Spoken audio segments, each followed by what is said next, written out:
আলু ফুলকপি মটরশুঁটি দিয়ে মাছের ঝোল করার জন্য প্রথমে আলু ফুলকপি মটরশুঁটিটাকে একটু হালকা ভাপিয়ে নুন দিয়ে হালকা ভাপিয়ে তুলে নেব। আর কড়াইতে সর্ষের তেল গরম করে মাছের পিসগুলো নুন হলুদ দিয়ে মাখিয়ে ভালো করে এপিট ওপিট করে লাল লাল করে ভেজে তুলে নিতে হবে। আমার মাছ প্রায় ভাজা হয়ে এসছে। এবারে আমি মাছটাকে তুলে নেব।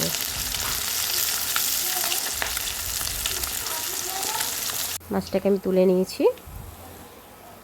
এবার ওই তেলেই গরম তেলেই ফুলকপি আলু মটরশুঁটিটাকে একটু ভেজে নেব নুন হলুদ দিয়ে। প্রথমে একটু নাড়াচাড়া করলাম।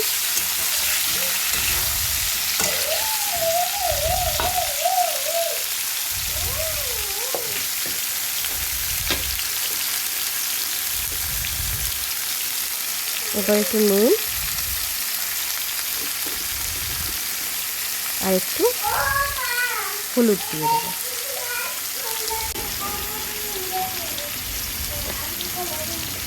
এবার ভালো করে নাড়াচাড়া করব ততক্ষণ না একটু লাল হয়ে যাবে, লালচে রং ধরে। ভালো করে নাড়িয়ে নিলাম। এবার এই পর্যায়ে আমার ভাজা কমপ্লিট হয়ে গেছে, লাল রং ধরেছে দেখুন কেমন সুন্দর। এবার তুলে নিয়েছি আমি একটা পাত্রে ভাজা ফুলকপি আলুটাকে, মাছ ভাজাটা তুলে রেখেছিলাম। এবার ওই কড়াইতেই সামান্য তেল দিয়েছি আমি।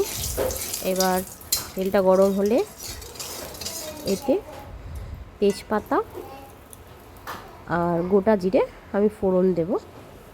আপনারা চাইলে এতে একটা শুকনো লঙ্কাও অ্যাড করতে পারেন, কিন্তু আমি যেহেতু মিক্সিতে একটা পেস্ট করে নিয়েছিলাম যেটাতে আমি টমেটো কাঁচা লঙ্কা আদা জিরে গুঁড়ো ধনে গুঁড়ো এবং দুটো শুকনো লঙ্কাও দিয়েছিলাম, তার সঙ্গে লঙ্কার গুঁড়ো দিয়ে পেস্ট করেছিলাম, সেটা আমি স্কিপ করে গেছি, ওটা আমি দেখাতে পারিনি। সেই মশলাটা আমি এবার ফোড়নে অ্যাড করলাম আর সামান্য চিনি দিয়ে ভালো করে মশলাটা তেল ছাড়া অবধি ওয়েট করতে হবে। দেখুন হয়ে এসছে কষানোটা, আমার মশলার থেকে তেল ছেড়ে এসছে।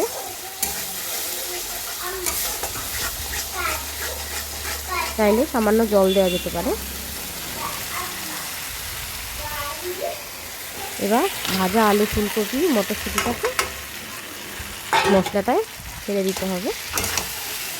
ভালো করে মশলাটা মাখিয়ে কষিয়ে নিতে হবে ফুলকপি আলু মটরশুঁটিটাকে। যতক্ষণ না কষানোটা হচ্ছে ততক্ষণ আমি একটা পাত্রে জল গরম করে নেব।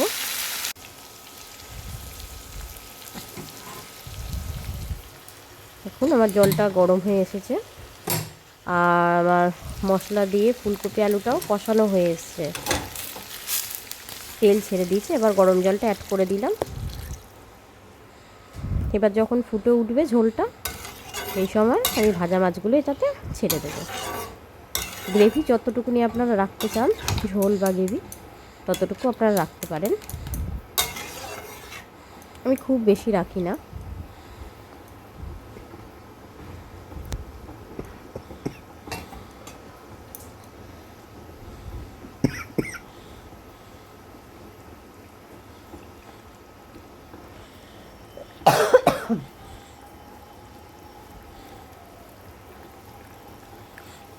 দেখুন ঝোল ফুটে উঠেছে। এবার আমরা এই পর্যায়ে মাছগুলোকে অ্যাড করব, ভাজা মাছগুলোকে অ্যাড করব।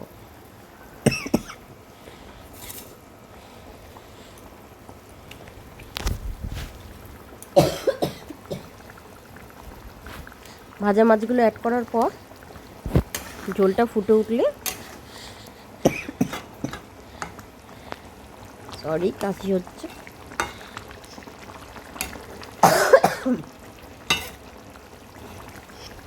এবার ঝোলটা ফুটে উঠলে এটাতে সামান্য ঘি দিয়ে নামিয়ে দেবো। আমি গরম মশলাটা আগেই দিয়েছিলাম মিক্সিতে বেটে,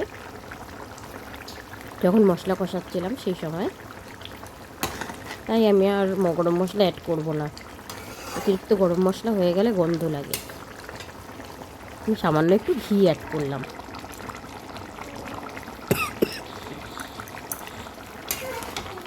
এবার এটা ফুটে উঠলেই নামিয়ে দেবো। বেশি নাড়াচাড়া করা যাবে না, ফুলকপি তাহলে ভেঙে যেতে পারে, মাছও ভেঙে যেতে পারে। হালকা ধিমে আছে একটু ফুটতে দেবো। ফুটে উঠলে সব কিছু সেদ্ধ হয়ে গেলে নামিয়ে নেব। নুন হলুদ নিজেদের পরিমাণ মতো আপনারা অ্যাড করবেন। চিনিও সামান্য দিয়েছি আমি। বাই।